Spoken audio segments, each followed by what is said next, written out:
আমাৰ মাজত উপস্থিত থকা অসমৰ মহামহিম ৰাজ্যপাল প্ৰফেসৰ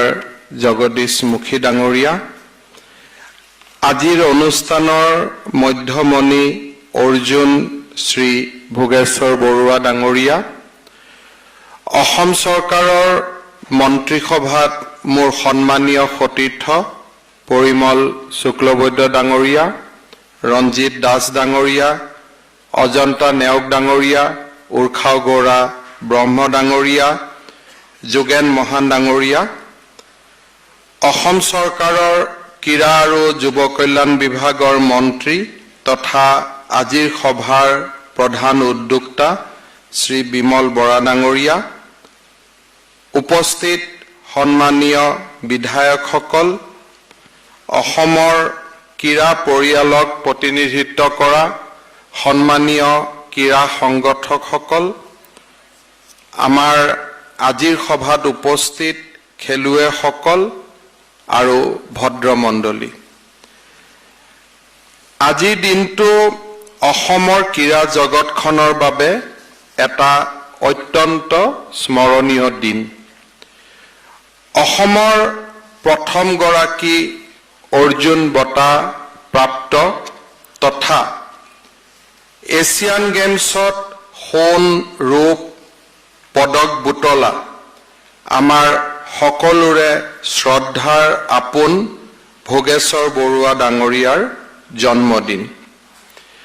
ইতিমধ্যে তেখেতৰ ওপৰত নিৰ্মাণ কৰা তথ্যচিত্ৰখনত আমি দেখিছোঁ যে কি ধৰণে 1966 চনত 800 মিটাৰ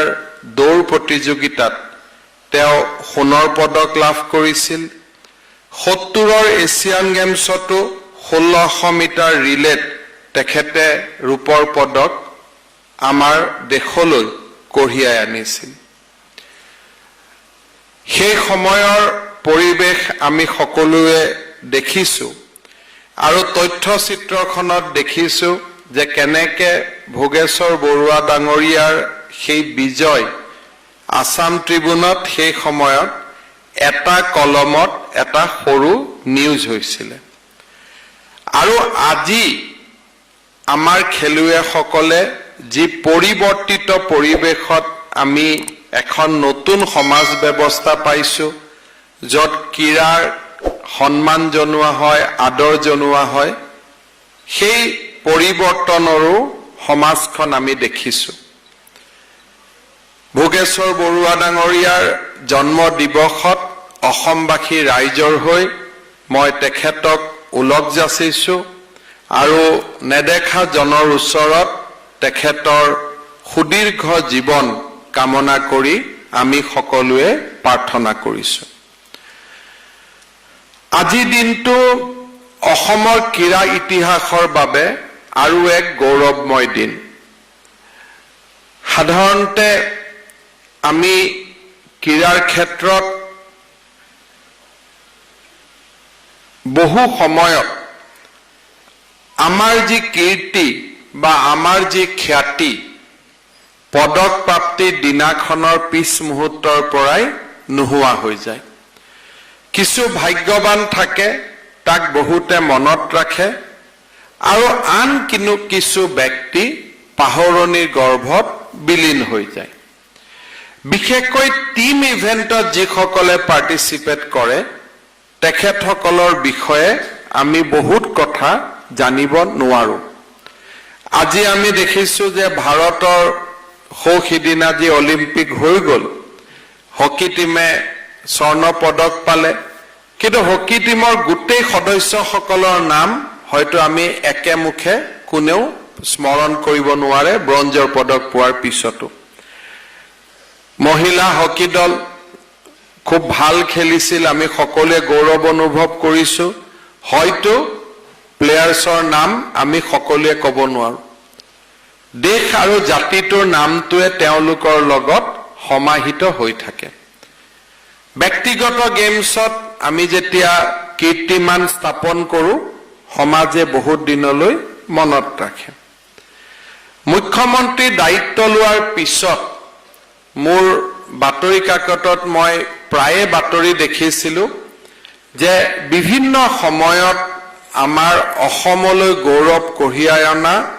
খেলুৱৈসকল আজি আৰ্থিক অনাটনত তেওঁলোকে এক প্ৰকাৰ আৰ্থিক অনাটনৰ মাজেদি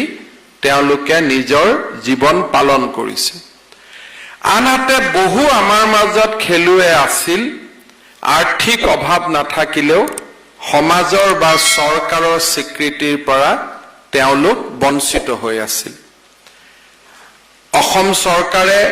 দুটা সিদ্ধান্ত আমি গ্ৰহণ কৰিছিলোঁ যে যিসকল নেশ্যনেল গেমছ বা যিসকলে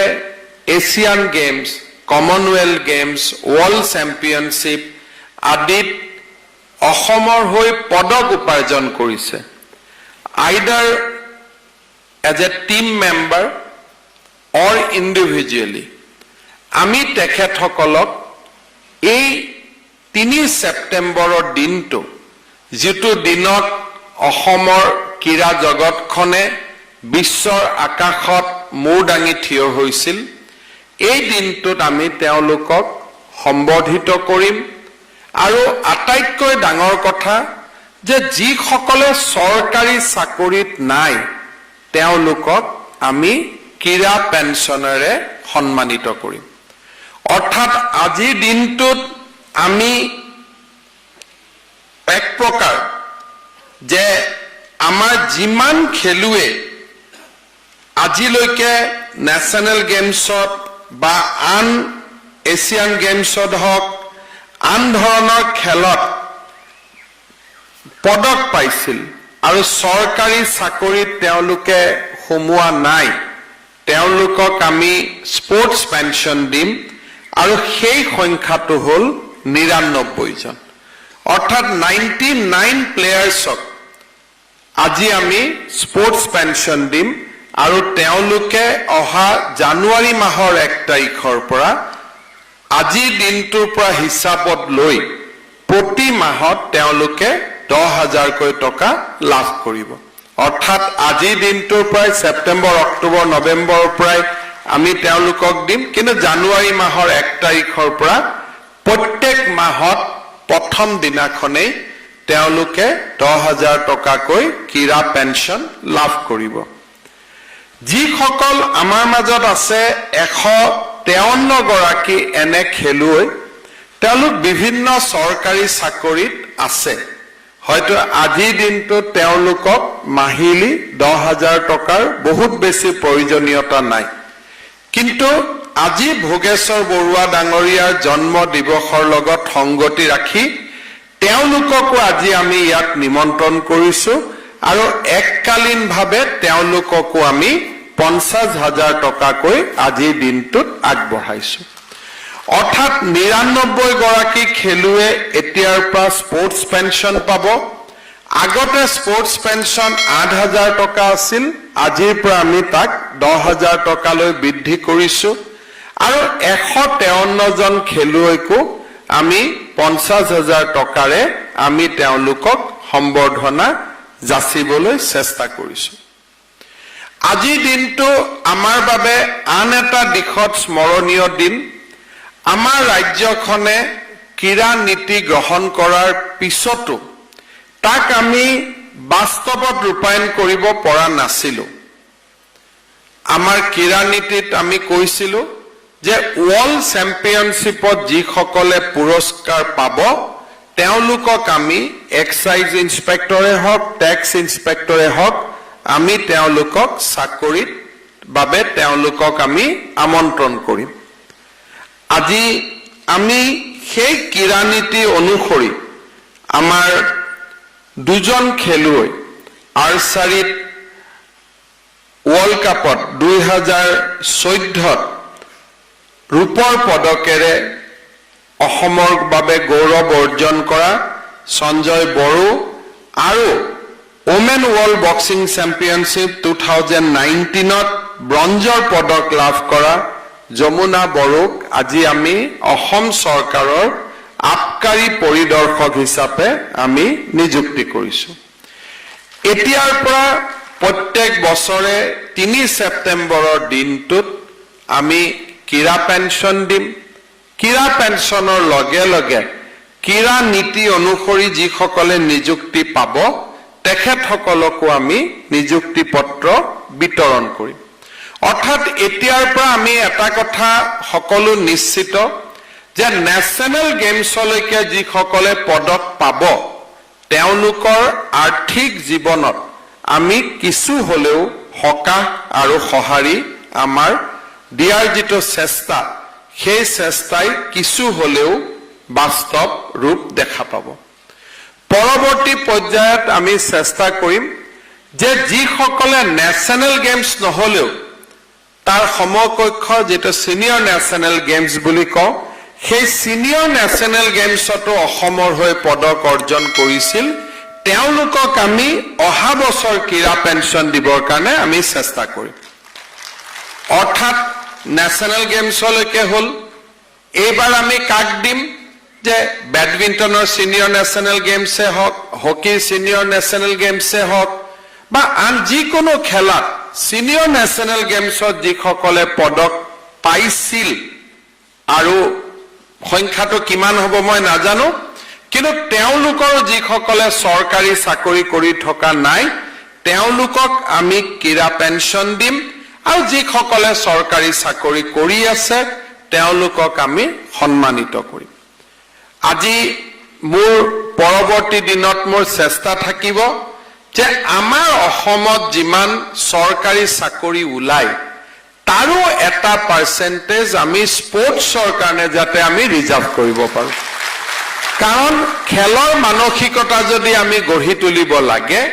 লৰা ছোৱালীক আমি চৰকাৰী চাকৰি দিয়াৰ প্ৰচেষ্টা আমি কৰিব লাগিব আমি দিব লাগিব আমি যদি হাতখন খামুচি থাকিও অসমত ক্ৰীড়াৰ পৰিৱেশ নাহিব গতিকে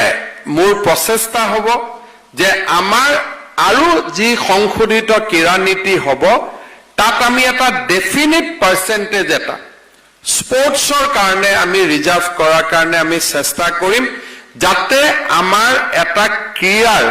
স্পৰ্টছৰ ইকোসিস্টেম এটা আমি অসমত গঢ়ি তুলিব পাৰোঁ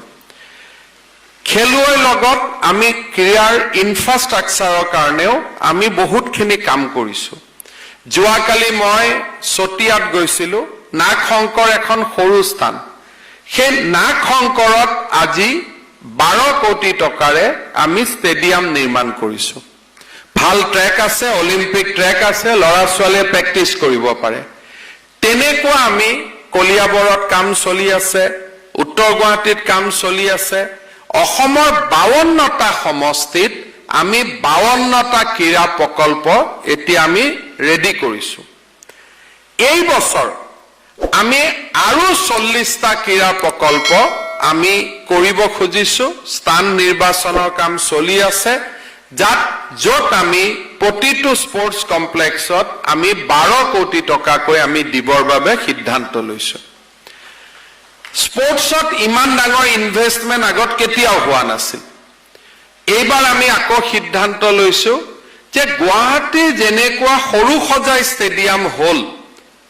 এখন ষ্টেডিয়ামৰ লগত নেহেৰু ষ্টেডিয়ামৰ লগত এতিয়া আমি অল্টাৰনেটিভ হিচাপে আৰু এখন চন্দ্ৰপুৰত যি আমাৰ তাপবিদ্যুৎ প্ৰকল্প আছিল থাৰ্মেল পাৱাৰ প্ৰকল্প আছিল তাতে আমি আৰু এখন ইন্টাৰনেশ্যনেল ষ্টেণ্ডাৰ্ডৰ ষ্টেডিয়াম আমি গঢ় লৈ তুলিব খুজিছোঁ ইতিমধ্যে এই বছৰ আমি 100 কোটি টকাৰ অনুমোদন দিছোঁ আৰু আমি সেই ষ্টেডিয়ামখনো খুব ধুনীয়া ষ্টেডিয়াম আমি নিৰ্মাণ কৰাৰ পথত আমি গৈ আছোঁ ঠিক সেই ধৰণে ডিব্ৰুগড়ত আমাৰ এই ধৰণৰ ষ্টেডিয়াম এখনৰ নিৰ্মাণৰ কাম চলি আছে আৰু উত্তৰ লখিমপুৰতো একে ধৰণৰ ষ্টেডিয়াম এখনৰ নিৰ্মাণৰ কাম আমাৰ চলি আছে এইবাৰ আমি আৰু এটা সিদ্ধান্ত লৈছোঁ যে অসমৰ নতুন জিলাসমূহ য'ক আমি 6খন নতুন জিলা কৰিছোঁ তামুলপুৰৰ সৈতে 7খন হ'ব আৰু আন যিবিলাক ডিষ্ট্ৰিক্টত ডিষ্ট্ৰিক্ট ষ্টেডিয়াম নাছিল য'ত আমি এটা ডিষ্ট্ৰিক্ট লেভেল স্পৰ্টছ কমপ্লেক্স বুলি ক'ব পাৰোঁ তেনেকুৱা আমি 10খন ডিষ্ট্ৰিক্ট লেভেল স্পৰ্টছ কমপ্লেক্স আমি বনাব চেষ্টা কৰিছোঁ য'ত আমি 50 কোটিকৈ টকা আমি আগবঢ়াইছো অৰ্থাৎ এই বছৰ স্পৰ্টছৰ কাৰণে আমাৰ বাজেটত ইনফ্ৰাষ্ট্ৰাকচাৰৰ কাৰণে আমি পুঁজি আগবঢ়াইছো 1000 crores 1000 কোটি টকা আমাৰ স্পৰ্টছৰ ইনফ্ৰাষ্ট্ৰাকচাৰ নিৰ্মাণৰ বাবে আমি চেষ্টা কৰিছো নেক্সট আমাৰ প্ৰচেষ্টা হ'ব এই যে আমি ষ্টেডিয়াম বিলাক বনালো তাত যদি প্ৰশিক্ষণ নহয় ষ্টেডিয়াম বিলাকটো নচলিব গতিকে আমাৰ প্ৰচেষ্টা হ'ব এই প্ৰত্যেকখন ষ্টেডিয়ামতে যিকোনো এটা স্পৰ্টছৰ ওপৰত যাতে কোচিং হয় আইদাৰ ট্ৰেকৰ ওপৰত হওক ইনডোৰৰ ওপৰত হওক এই ষ্টেডিয়াম বিলাকত আমি প্ৰত্যেকখন ষ্টেডিয়ামৰ এগেইনষ্টত আমি একোটাকৈ কমিটি নিৰ্মাণ কৰি তাত 2 বা 3জন কোচৰ দৰমহাৰ দায়িত্ব চৰকাৰে লৈ এই গোটেই স্পৰ্টছ কমপ্লেক্স বিলাকক আমি জীৱন্ত আৰু প্ৰাণৱন্ত কৰিবৰ বাবে আমি চেষ্টা কৰিম এটা 365 ডিগ্ৰী আমি কাম কৰাৰ কাৰণে চেষ্টা কৰিছো আৰু তাৰ লগত যিবিলাক আমাৰ ষ্টেট লেভেল এছ'চিয়েশ্যনে স্পৰ্টছ একাডেমি চলাব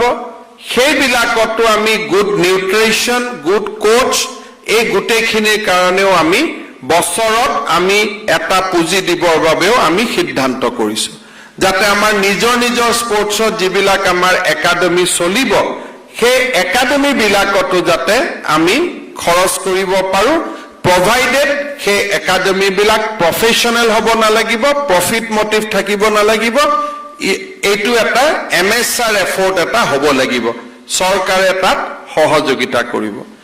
অৰ্থাৎ আমি অসমত যিটো ক্ৰীড়াৰ এটা নতুন পৰিৱেশ গঢ়ি উঠিছে সেই ক্ৰীড়াৰ পৰিৱেশটোক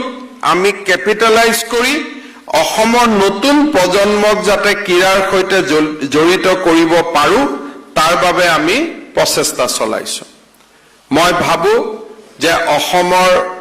ক্ৰীড়াৰ ভাল পোৱা মানুহে এই গোটেই প্ৰচেষ্টাবিলাক হলাগিব আৰু অনাগত দিনত আমি কি কৰিবলগীয়া আছে আৰু কোন পথত আমি আগুৱাবলগীয়া আছে তাৰ বিষয়েও আমাক নিশ্চয় পৰামৰ্শ আগবঢ়াব আমি সকলোৱে জানো যে আগতে যেতিয়া ক্ৰীড়া পেঞ্চনৰ তালিকা ওলায় কেতিয়াবা স্পৰ্টছৰ লগত ময়ো কম বেছি পৰিমাণে জড়িত কিন্তু এই মানুহজন কোন কিয় পেঞ্চন পালে তাক ভাবি চেষ্টা কৰি বুজি পাওঁতে খুব কষ্ট হয় এতিয়াৰ পৰা আমি আৰু তাক বুজি পাওঁতে কষ্ট হ'ব নালাগে হি অকল এই স্পৰ্টছ পেঞ্চন